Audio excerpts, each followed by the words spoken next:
becoming mainstream, I think our words were became more and more louder. And as it became more and more louder, we went on with more activism, with more campaigning on trying to make others aware of things. Very early in life, I thought that telling people to stop the good life would be a very difficult sell. If I go to people and ask them to, stop using electricity, stop using water, or stop using things, that's not a very attractive idea. And it's an idea that we can't sell. It's very, very difficult. So I felt that it would be better to ask people to do more things, like build renewable energy. Instead of asking a country to stop a fossil fuel plant, we can ask a country to build a renewable energy plant and ask them to build to the extent that fossil fuel becomes useless. Of course, internal combustion engine is obsolete. That's yesterday's technology. And to think that the future would depend on that 1800s, late 1700s, this internal combustion in fossil fuel. So this is really, really becoming obsolete.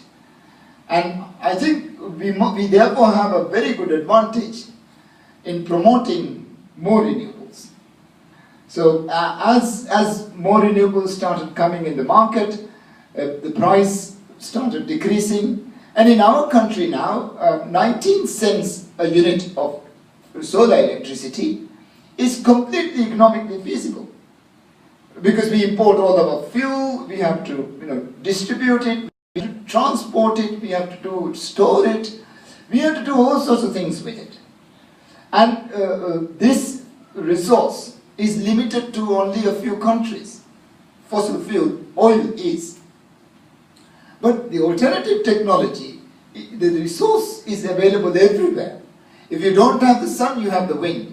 You have the ocean, you have the waves, you have everything. So it's always far more attractive. I try to always find the attractive idea of renewables, of saving the planet, and how to do it through positive arguments, but not by asking people to give up the good life. I mean, you can't ask someone to give up the good life. They won't. They like their food and drink and wine. They want to continue doing that.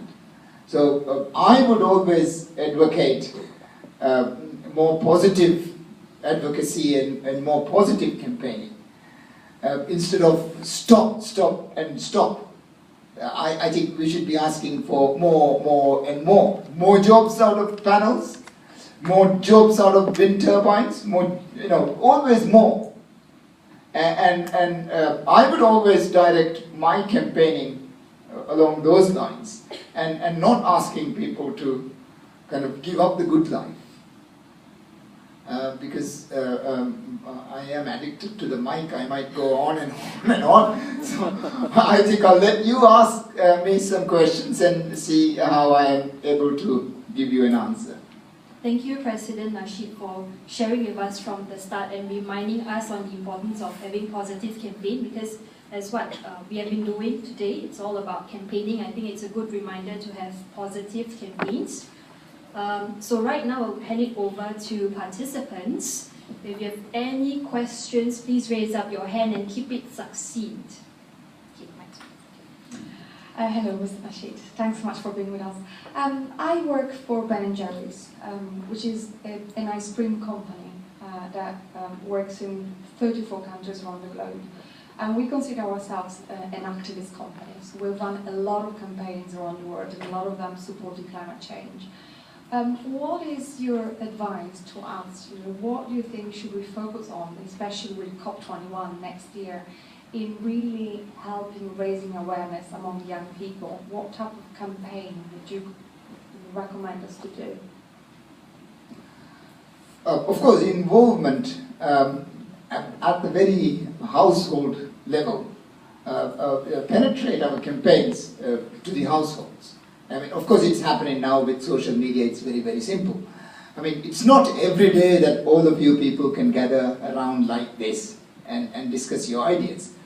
But there are other platforms and forums, especially through social media, and so I'm sure you're using it. Use it to the hilt, to the limit. And again, I think come out with the economic argument that you're making more money out of it. You are making more money out of being more environment friendly. So I think for companies, it's very, very important that you make the economic argument. I also suggested that devious penetration to company bosses. We have one here, so. But I think try and see that decision makers find who they are, learn, understand them. Where do they go to school? Who are their children? Who are their friends? Do they play tennis? Do they watch movies? What do they like? What else are they doing? And instead of, okay, it's important to go out on the streets and do your demonstrations. It's very, very, very important. But that's not going to change, that's going to make someone concerned. It's going to make someone concerned.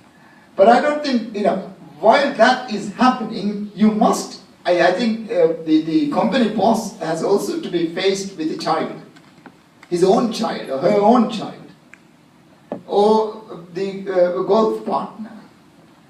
Or even the fellow who is dragging the golf cart. So see these relationships, understand the relationships, and map them out, and see, there's always chains of events. There's no one that we can't reach. There is no one in the world that you can't reach. If you look, I've been Barack Obama, the US president. So let's see, let's have a look at his life. Who is in touch with him? Where did he go to school? Where did he go to university? What bars does he visit? So try and see patterns and try and see that you can walk into it. And I think that kind of mapping out and understanding more important people and then trying to change their minds is important. I think young people can do it because she must have a child, and this child must have a friend, and so I think that kind of penetration into minds is important. But for companies also, this is not just an earth science issue. Yes, the planet is dying, very true. That's a fact. But that's not a solution. It's just a fact. And we can go on saying it. And I think most people now understand it. Most people believe that it is, at the brink. But I think what we now need to keep on telling people is, there are other ways of doing business, other means of doing business. So the positive story of renewables.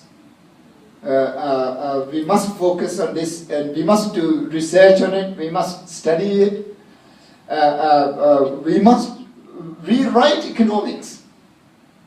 The wealth of nations must be rewritten again. We were taught that air was a free good. This is outrageous, it's not free. And if you start your company with the idea that AI is a free good, you go bust the next day. So why do companies, for instance, become unsuccessful? I think we must kind of start pushing the idea that you are not making money because you're an idiot. You're not making money because you don't have the proper economics. I think, in my view, this as an economic issue, and also this as a human rights issue. So it's not only an earth science issue, it's a human rights issue, and it's an economic issue, and earth science is understood now. Hope that answers your question very well. Alright, we'll move on to the next question. If any questions, raise up your hands. Rupa.